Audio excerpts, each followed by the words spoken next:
Hi everyone, I'm Rodney. I'm here with BoardGameGeek, and we're at Origins 2019. I've been joined by Tyson of Pangea Games. Hi. Tyson, you brought a game with you called Tasty Humans.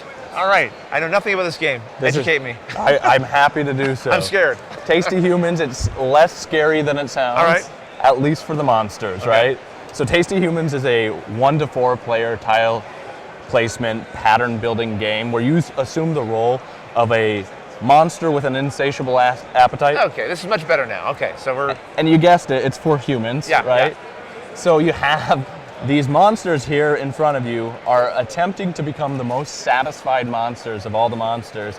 And there's several different monsters types, but what they're doing is trying to collect different humans from this onslaught of adventurers Right. trying to come and reclaim their king, which is represented by the king token.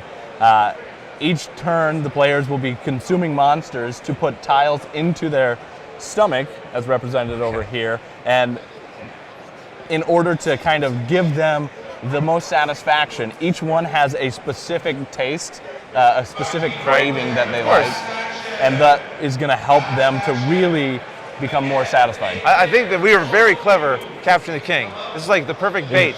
Endless snacks will now just willingly throw themselves at us. You know, the troll is thought to be dumb most of the time, no, right? No, this is brilliant. But no, this plan was well thought out. They captured the king, get all these wizards and clerics and peasants and stuff coming. Now we don't have to go to them, they're just going to come to us. It's perfect. A perfect buffet, right? So what does a turn look like in the game? What do we... So this game works in a series of rounds. Yeah. At the start of every round, you'll have a start player who's playing the monkey in the middle with the king, having that king, right? And they get to choose their choice of adventurer first. So each turn, a player will select an adventurer from the grid, and then they'll take it. So for example, if I were to take the wizard, I could take this wizard and put it to the side and put it in my stomach, which means that I'm going to take the tiles represented on the card and place them in the exact order they are. Now, Is this some kind of abstract representation of their corpse in our body kind of thing or something? And trying to be less gruesome about it, right? We don't need it to... Okay. Yeah. It's some tokens. I got it. It's tokens. It's not real body parts, maybe? Okay. I don't know. But, so these tokens are going to go in, and similar to your Tetris pieces, you would be able to rotate them in any orientation you would like. And they would drop into your stomach to the very bottom. Right. And you get to put them in the order that you want. Each monster has a specific type that they want. So once you've selected your adventurers, they're going to continue coming towards you and move forward till the next adventurer is placed. Right, the big dummies. They're going to keep coming. All right. They think they can stop these monsters. Foolish. There's no chance, right? Okay. So as they're coming on, the next player will take their turn. Take something, right? And it occurs in a snake draft. So once I've selected, Rodney, you would be able to take an adventurer from the grid, and then I would take you another take one, an additional and one, go. and it comes back to me. Okay. So once a round is finished, what happens is each monster has one of these leader tiles in their hand. Okay. They also have, beyond the king, they have leaders that they're holding on to for more incentive to get these adventurers towards them. But what happens is this leader tile, they'll consume it and it'll go in their grid, and they'll want to put it in any of the columns as far as it goes to their scoring possibility. So I chose poorly by choosing this wizard, because there are no boots. It's my first time. I don't know what I'm doing. Okay. But what would have been good is if I had grabbed one with a boot tile, every boot in a diagonal row to any extension of the board would be scored for 2 points with this specific leader tile. Each tile has a unique way to score.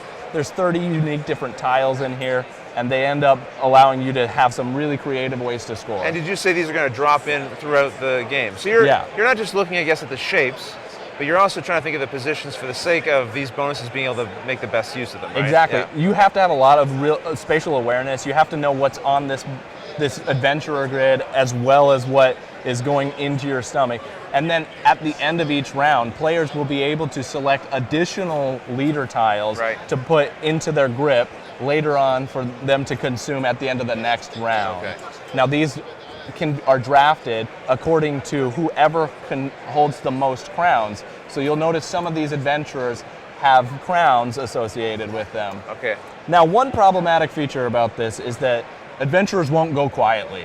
Okay, sure. They they don't like when you eat their buddies. All right, they're going to resist. All right, fair. So you've got some with some weapons. These red adventurers, yes. You have archers and swordsmen.